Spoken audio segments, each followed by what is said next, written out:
पतरस की पहली पत्री अध्याय 1।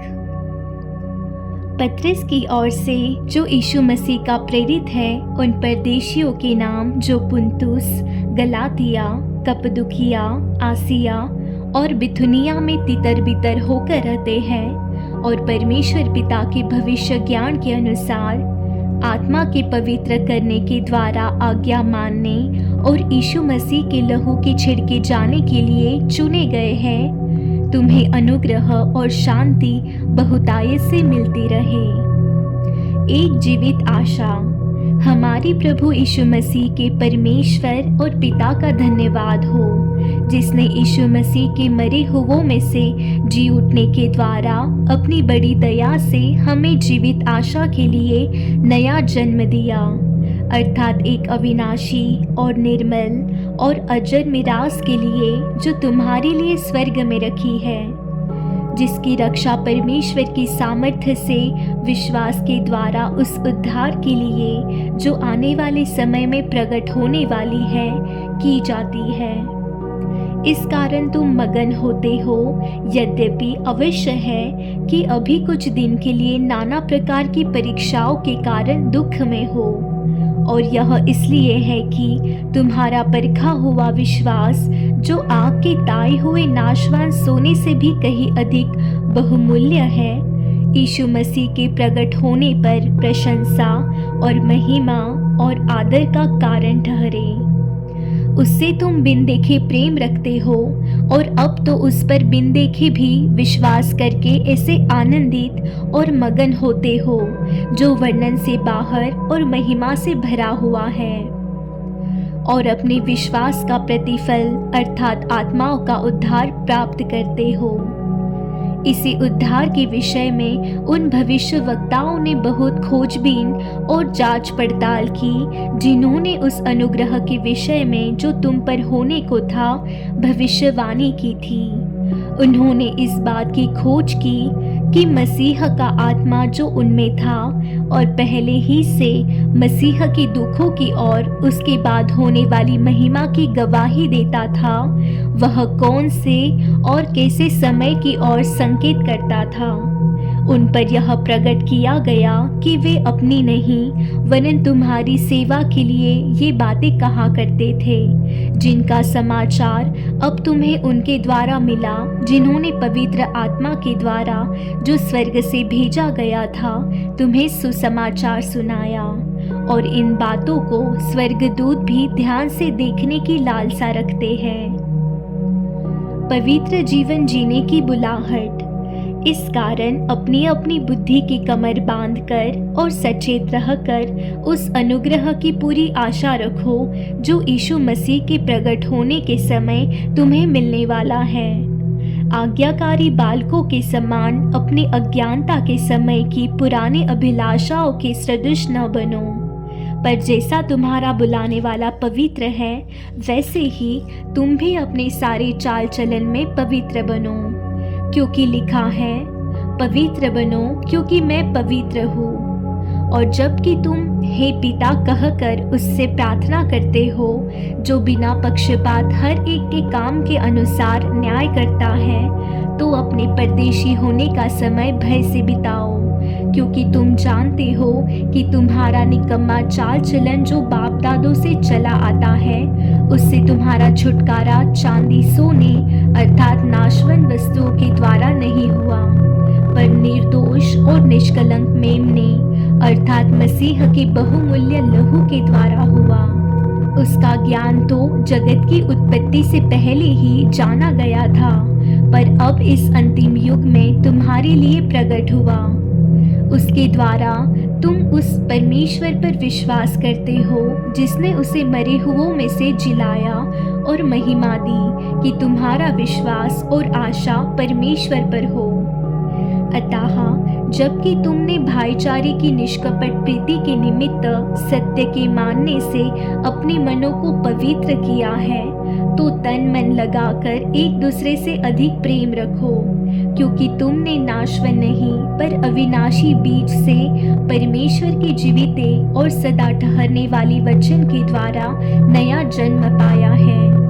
क्योंकि हर हर एक प्राणी घास के समान है और उसकी सारी शोभा घास के फूल के समान है। घास सूख जाती है और फूल झड़ जाता है, परंतु प्रभु का वचन युगान युग स्थिर रहता है। और यही सुसमाचार का वचन है जो तुम्हें सुनाया गया था। पतरस की पहली पत्री अध्याय 2। जीवित पत्थर और पवित्र प्रजा। इसलिए सब प्रकार का बैर भाव और छल और कपट और डाह और निंदा को दूर करके नए जन्मे हुए बच्चों के समान निर्मल आत्मिक दूध की लालसा करो, ताकि उसके द्वारा उद्धार पाने के लिए बढ़ते जाओ, क्योंकि तुमने प्रभु की कृपा का स्वाद चख लिया है। उसके पास आकर, जिसे मनुष्यों ने तो निकम्मा ठहराया, परंतु परमेश्वर के निकट चुना हुआ और बहुमूल्य जीविता पत्थर है। तुम भी आप जीविते पत्थरों के समान आत्मिक घर बनते जाते हो, जिससे याजकों का पवित्र समाज बनकर ऐसे आत्मिक बलिदान चढ़ाओ जो यीशु मसीह के द्वारा परमेश्वर को ग्राह्य है।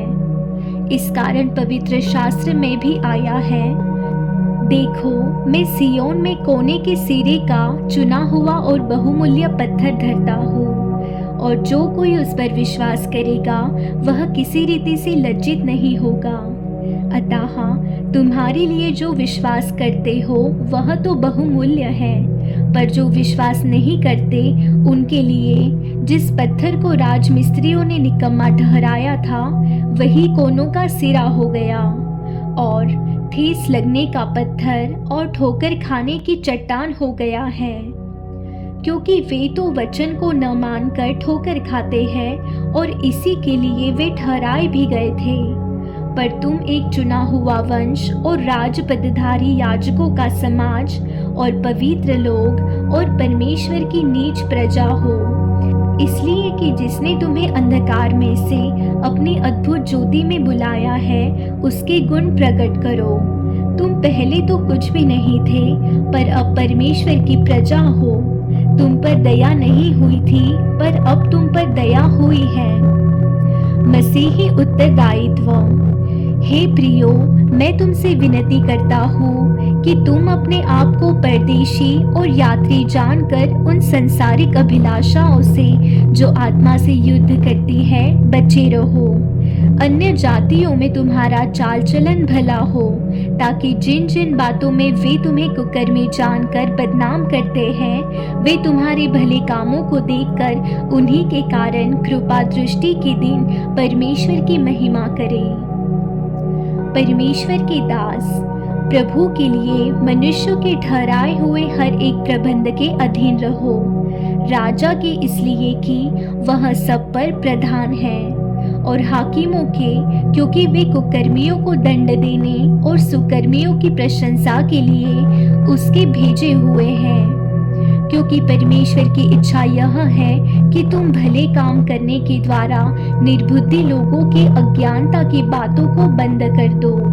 अपने आप को स्वतंत्र जानो, पर अपनी इस स्वतंत्रता को बुराई के लिए आड़ न बनाओ, परंतु अपने आप को परमेश्वर के दास समझकर चलो। सबका आदर करो, भाइयों से प्रेम रखो, परमेश्वर से डरो, राजा का सम्मान करो। मसीह हमारा आदर्श। हे सेवकों, हर प्रकार के भय के साथ अपने स्वामियों के अधीन रहो, न केवल उनके जो भले और नम्र हो, पर उनके भी जो कुटिल हो। क्योंकि यदि कोई परमेश्वर का विचार करके अन्याय से दुख उठाता हुआ क्लेश सहता है, तो यह सुहावना है। क्योंकि यदि तुमने अपराध करके घूसे खाए और धीरज धरा, तो इसमें क्या बड़ाई की बात है। पर यदि भला काम करके दुख उठाते हो और धीरज धरते हो, तो यह परमेश्वर को भाता है, और तुम इसी के लिए बुलाए भी गए हो। क्योंकि मसीह भी तुम्हारे लिए दुख उठाकर तुम्हें एक आदर्श दे गया है कि तुम भी उसके पद चिन्हों पर चलो। न तो उसने पाप किया और न उसकी मुंह से छल की कोई बात निकली। वह गाली सुनकर गाली नहीं देता था और दुख उठाकर किसी को भी धमकी नहीं देता था। पर अपने आप को सच्चे न्याय के हाथ में सौंपता था। वह आप ही हमारे पापों को अपने देह पर लिए हुए क्रूस पर चढ़ गया, जिससे हम पापों के लिए मरकर धार्मिकता के लिए जीवन बिताए। उसी के मार खाने से तुम चंगे हुए, क्योंकि तुम पहले ही भटकी हुई भेड़ों के समान थे, पर अब अपने प्राणों के रखवाले और अध्यक्ष के पास लौट आए हो। पतरस की पहली पत्री अध्याय 3। पति और पत्नी। हे पत्नियों, तुम भी अपने पति के अधीन रहो, इसलिए कि यदि इनमें से कोई ऐसे हो जो वचन को न मानते हो, तो भी तुम्हारे भय सहित पवित्र चाल चलन को देखकर बिना वचन के अपनी अपनी पत्नी के चाल चलन के द्वारा खींच जाए।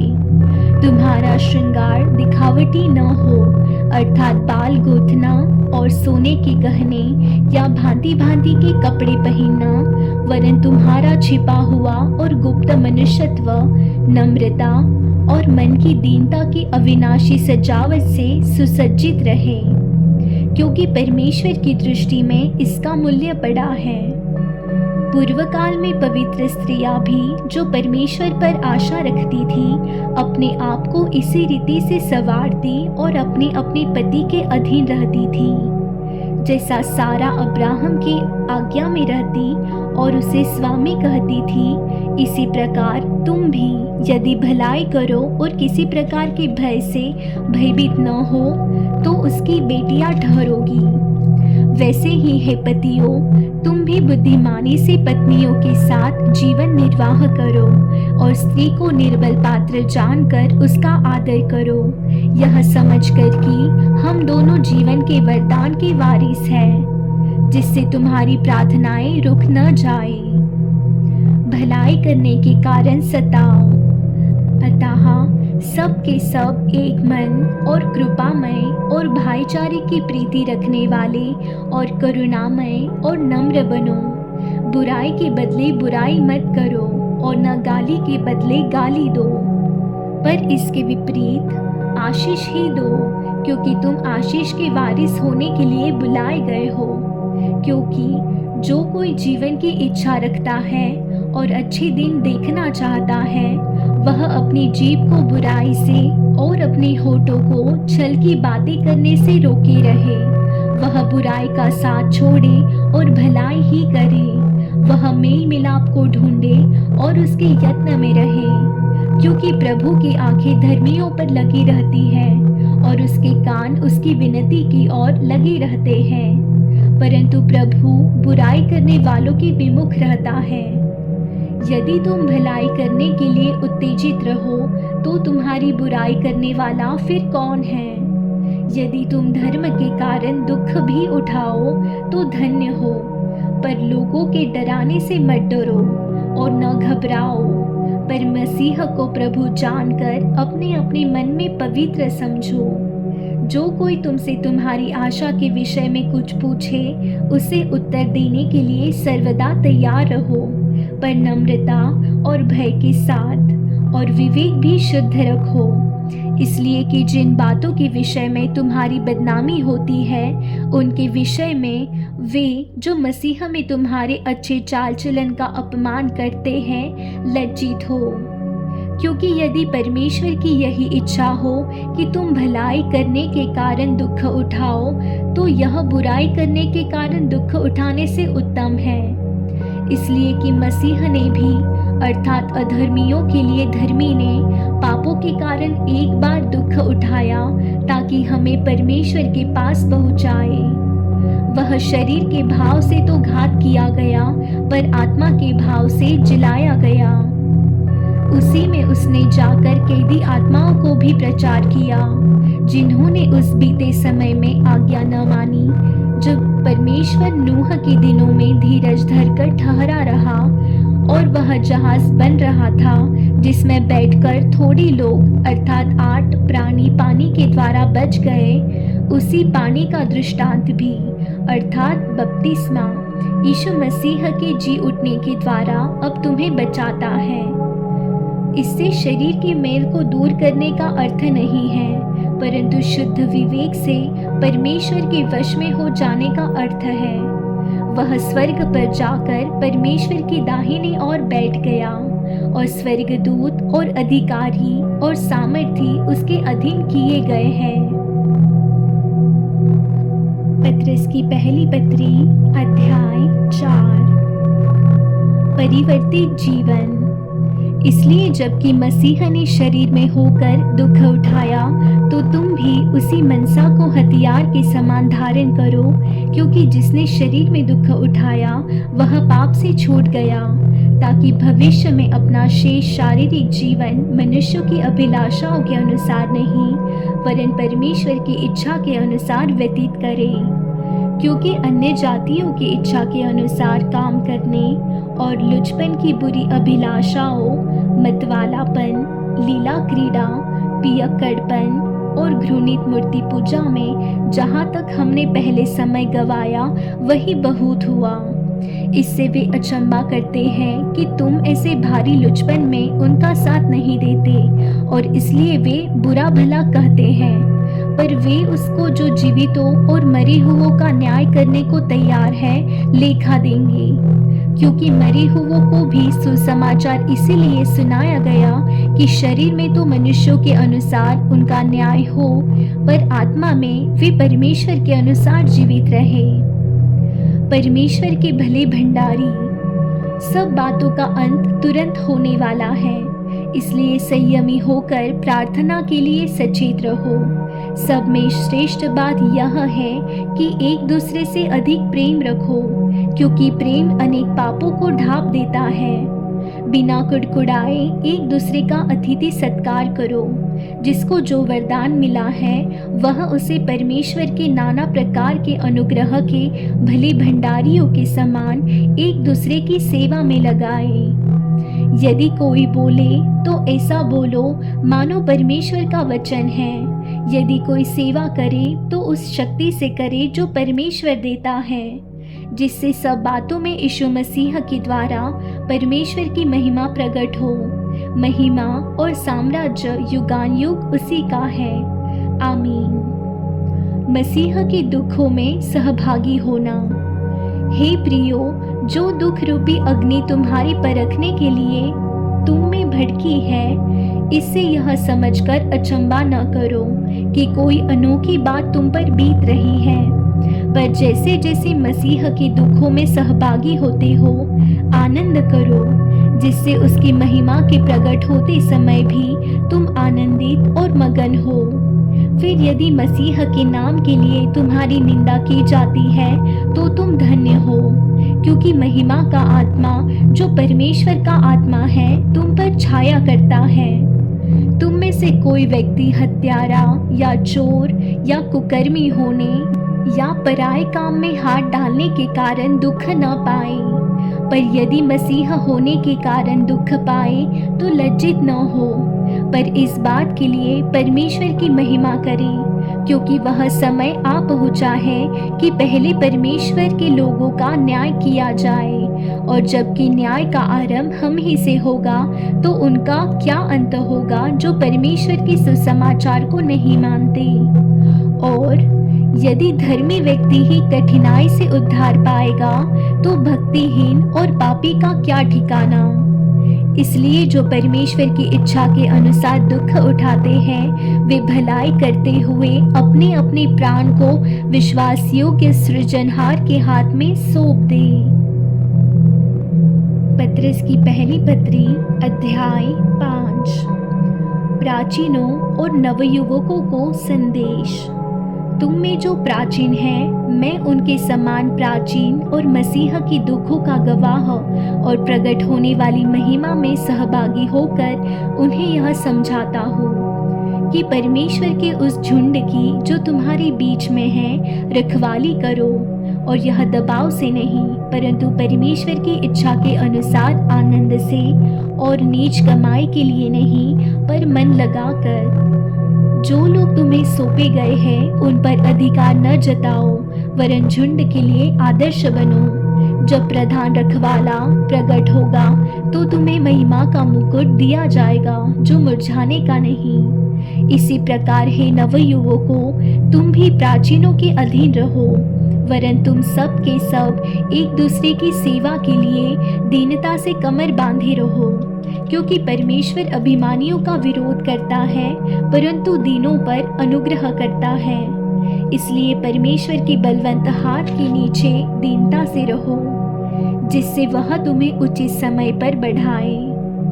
अपनी सारी चिंता उसी पर डाल दो, क्योंकि उसको तुम्हारा ध्यान है। सचेत हो और जागते रहो, क्योंकि तुम्हारा विरोधी शैतान गरजने वाले सिंह के समान इस खोज में रहता है कि किसको फाड़ खाए। विश्वास में दृढ़ होकर और यह जानकर उसका सामना करो कि तुम्हारे भाई जो संसार में हैं ऐसे ही दुख सह रहे हैं। अब परमेश्वर जो सारे अनुग्रह का दाता है, जिसने तुम्हें मसीह में अपनी अनंत महिमा के लिए बुलाया, तुम्हारे थोड़ी देर तक दुख उठाने के बाद आप ही तुम्हें सिद्ध और स्थिर और बलवंत करेगा। उसी का साम्राज्य युगानुयुग रहे। आमीन।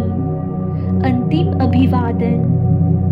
मैंने सिलवानुस के हाथ, जिसे मैं विश्वास योग्य भाई समझता हूँ, संक्षेप में लिखकर तुम्हें समझाया है और यह गवाही दी है कि परमेश्वर का सच्चा अनुग्रह यही है, इसी में स्थिर रहो। जो बेबीलोन में तुम्हारे समान चुने हुए लोग हैं, वह और मेरा पुत्र मरकुस तुम्हें नमस्कार कहते हैं। प्रेम के चुंबन से एक दूसरे को नमस्कार करो। तुम सबको जो मसीह में हो शांति मिलती रहे। आमीन।